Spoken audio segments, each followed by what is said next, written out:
E nós temos que nos preparar, nós temos que aprender sobre essas diversas crises, crises econômicas, financeiras, políticos, sociais, normativas.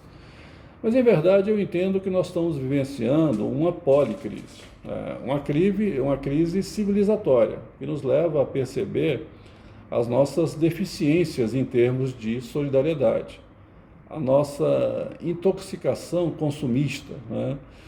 E também uma crise intelectual. Nós temos dificuldade em perceber as óbvias complexidades do mundo moderno. Por fim, uma crise existencial. Nós estamos sendo levados a questionar o nosso próprio modo de vida, as nossas reais necessidades. Então vamos fazer uma análise sob o ângulo da teoria dos jogos.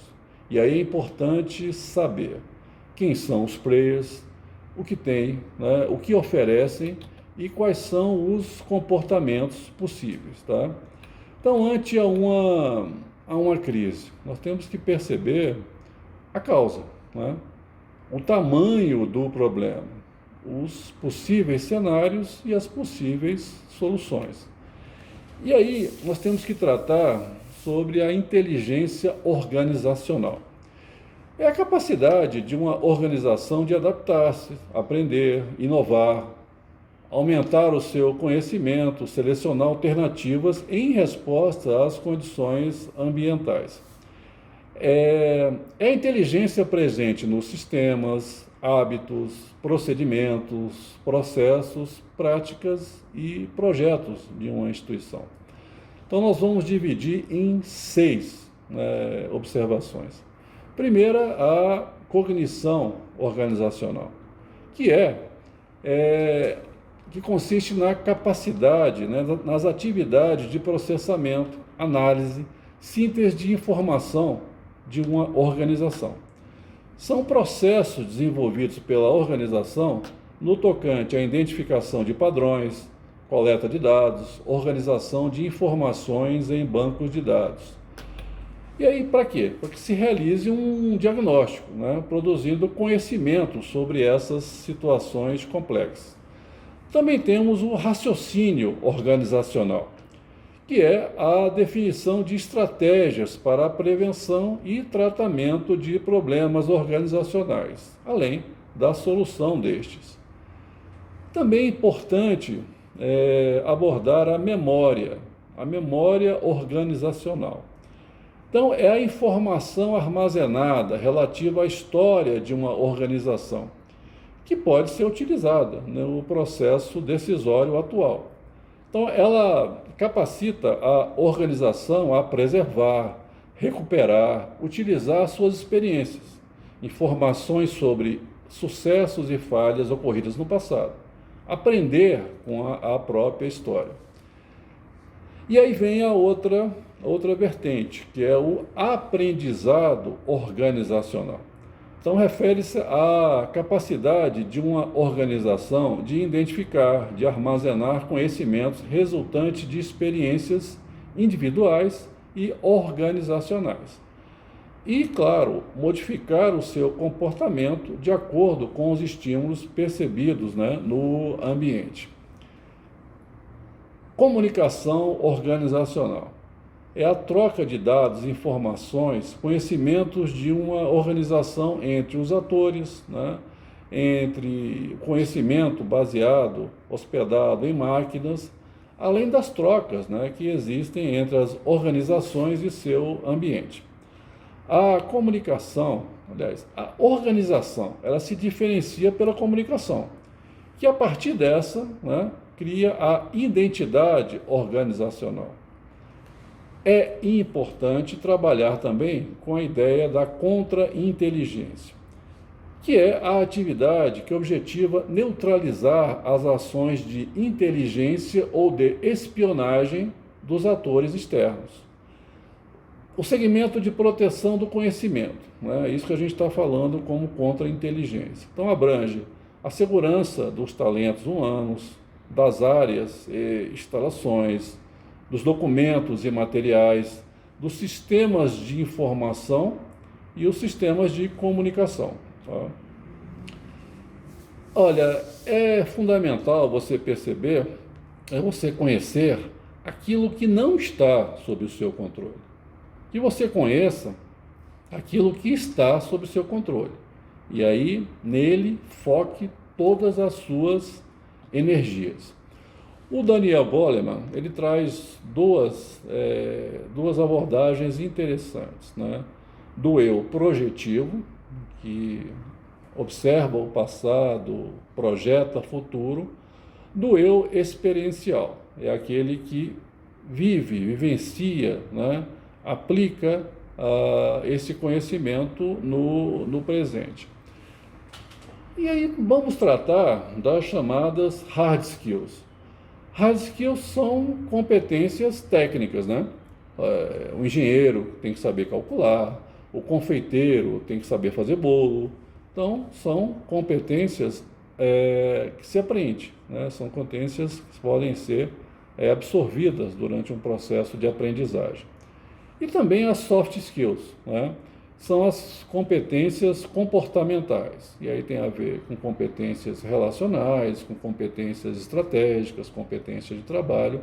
Essas são desenvolvidas, né? Então, vamos tratar de competências, habilidades, né, atitudes interdisciplinares, ou como eu costumo chamar, de transdominiais. A gente tem que sair, né, dessa mentalidade fixa, né? Eu só faço uma coisa, eu tenho um conhecimento acerca de um determinado ambiente e ali fico. Então, eu sou do financeiro, eu sou de recursos humanos, e aí eu vou ficando em certos segmentos. Não.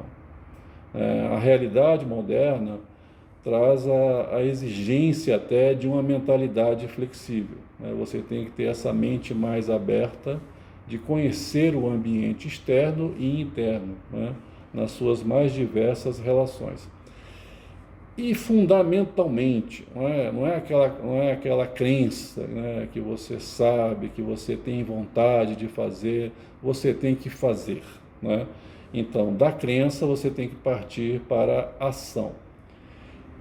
E vamos tratar, né? É uma decorrência você falar sobre perfis comportamentais. E aí, em relação a isso, nós vamos considerar comportamento é a reação de indivíduos e animais quando inseridos em determinado ambiente. Então, perfis e competências comportamentais. Então, vamos focar nisso aqui. Nas pessoas, nos resultados e na visão.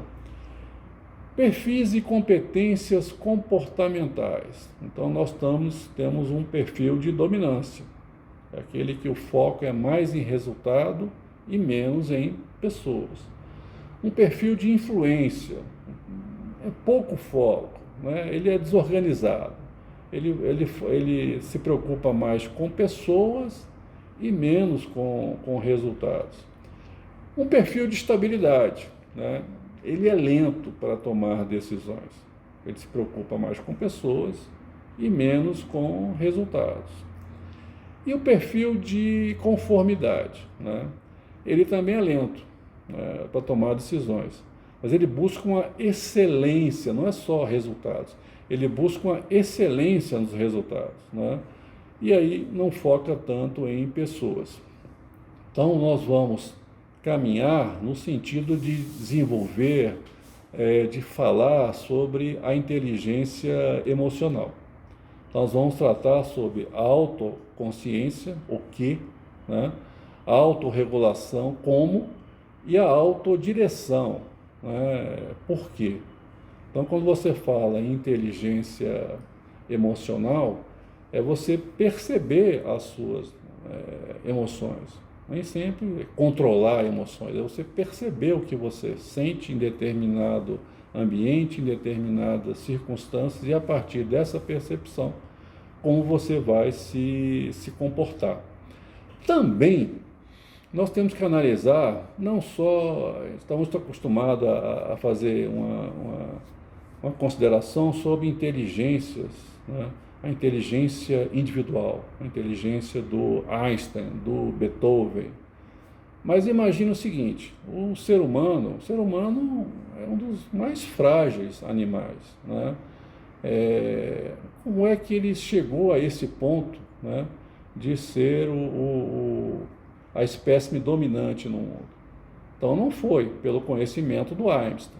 Imagina colocar o Einstein na idade da pedra, né? Einstein, ele pode levar os livros que ele quiser, mas ele sozinho não vai determinar a evolução.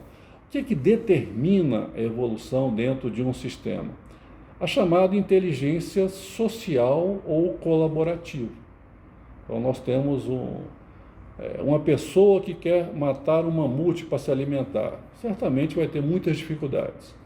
Mas 10, 15, 20 pessoas que se reúnem com esse objetivo, né, nós estamos falando em busca de resultados, nós estamos falando de o exercício de uma inteligência social ou colaborativa.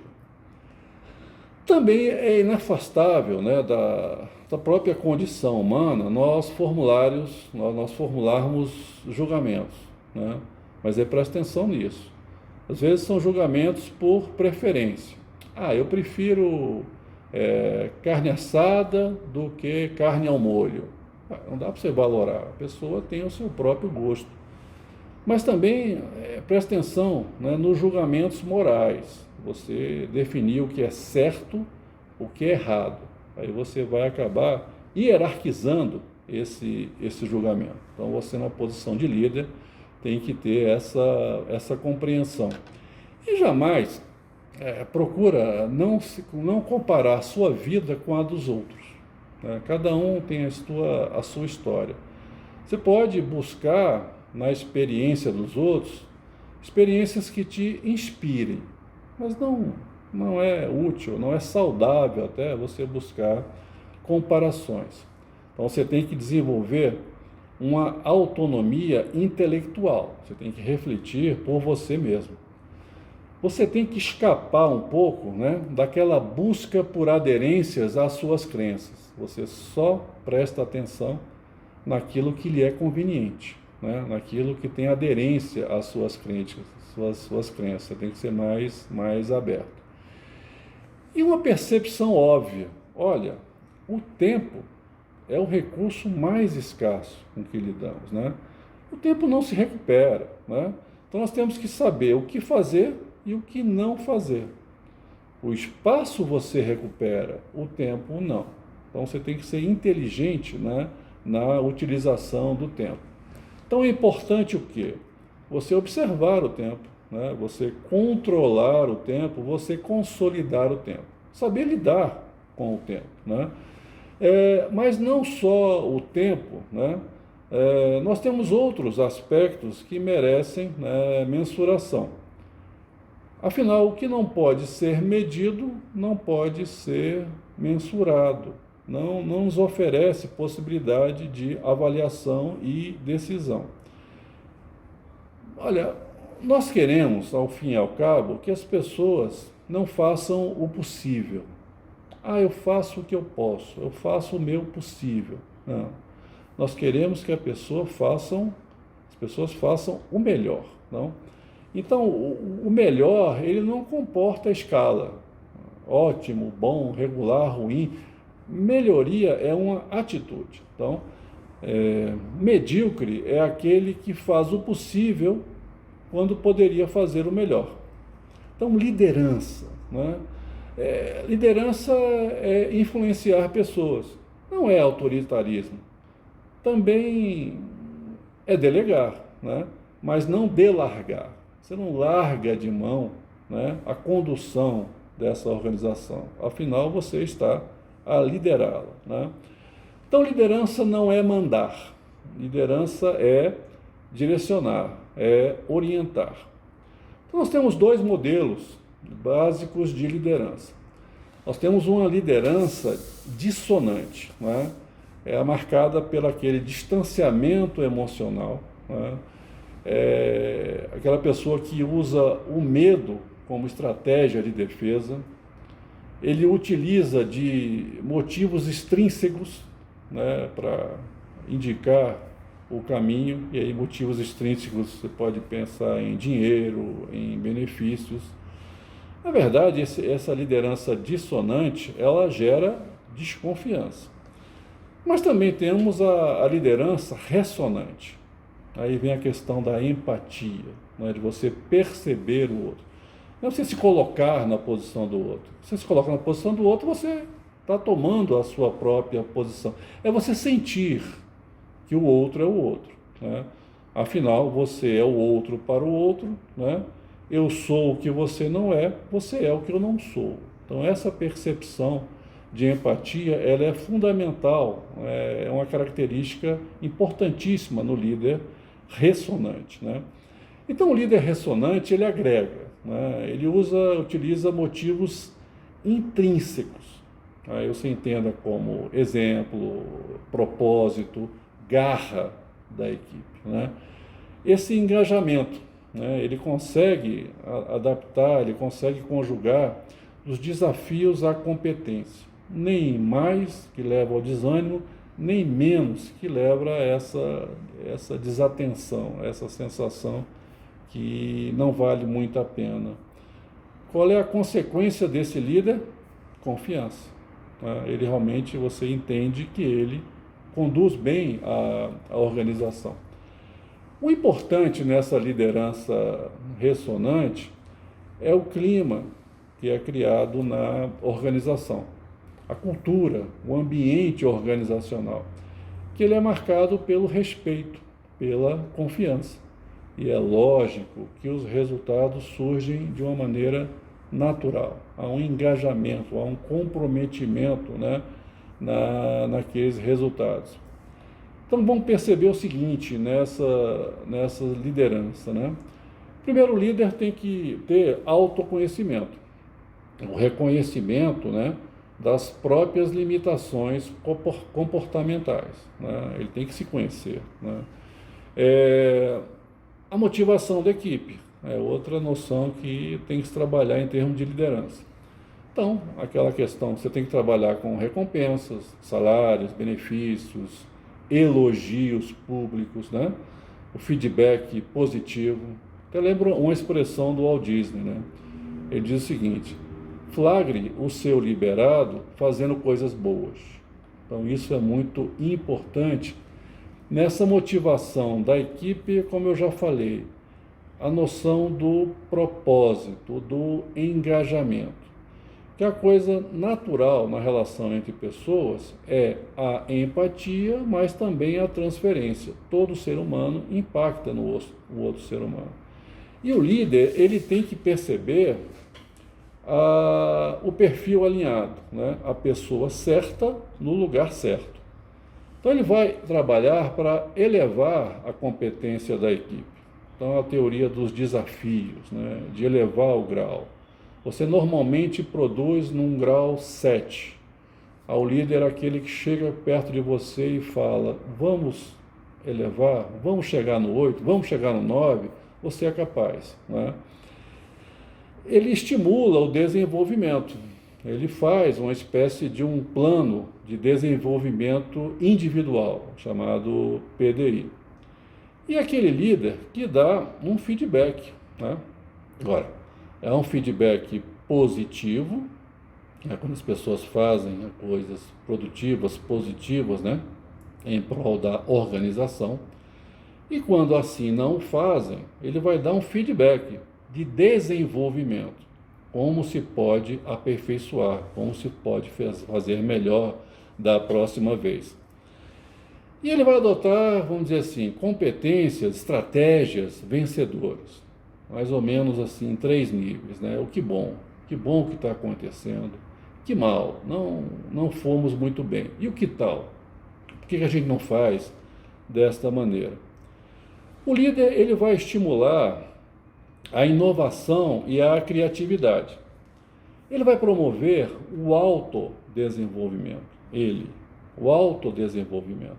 Porque aquele que pensa que nada tem a aprender, ele coloca a arrogância, né, no primeiro lugar da sua lista de características, né? Então o líder, ele sobretudo, ele vai liderar pelo exemplo. Então esse líder do futuro, ele vai ter seguidores e não subalternos. Ele vai trazer resultados. Ele é referência, ele é um exemplo, né? Ele tem responsabilidade para aquela sua equipe, para onde está conduzindo a sua equipe e os resultados que vão surgir nesta caminhada. Então ele sabe muito bem o que precisa ser feito, né? O que fazer de importante. Lógico, para fazer tudo isso, ele tem uma clara noção da missão. Ele tolera a diversidade e é bom, porque nós não somos iguais, nós somos parecidos. Nosso desafio é realmente nós sermos complementares. Isso o líder vai conduzindo essa complementaridade.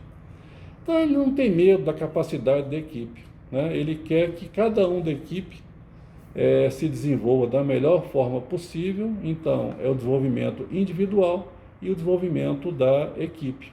E ele faz sempre aquele teste do espelho, né? Se realmente as coisas estão ocorrendo, né, da maneira que está sendo planejado. Então, na verdade, né, dessa vivência, né, que eu estou passando para vocês, o que é liderança? Liderança é foco, né? É você ter clara visão, né, do que você quer, né? Nada vai lhe desviar. Você vai sempre ter atenção na ambiência, mas você sabe bem o que quer. Se trabalhar com o ego é bom, né? Você tem um estímulo, uma autoestima, né? Um amor próprio, mas não deixe isso tomar conta da sua caminhada. Isso vai implicar, se você deixar, em desvios graves. E olha, ter a coragem de ser imperfeito. Nós não somos perfeitos, né? Por isso que esse aspecto que eu estou tratando, de você conhecer o ambiente e as pessoas, no sentido de desenvolver essa sinergia necessária, né? Essa busca de êxito em uma organização. O professor Jorge Paulo Lemann, que é um grande empresário, ele tem uma frase muito interessante, né? Diz ele: olha, estude, fique cercado de gente boa, corra riscos. O Brasil precisa de gente querendo fazer acontecer. Então isso é muito importante, né? Olha, liderança. Então liderança tem um lado técnico, né? Mas é muito mais do que isso, né? Liderança tem um lado de emoção. Vocês podem ver que as emoções em muito determinam os nossos comportamentos. Então é esse amálgama, liderar, apontar caminho, né? Pode até ser às vezes difícil, um pouco utópico, né? Mas você tem que ter essa resiliência, você tem que liderar pelo exemplo, né? Por mais difícil que seja, você vai traçar estratégias de forma conjunta, de forma engajada, para levar ao melhor, a consecução, né, do objetivo. Então é isso, eu agradeço, né, e voltamos aos estúdios em São Paulo.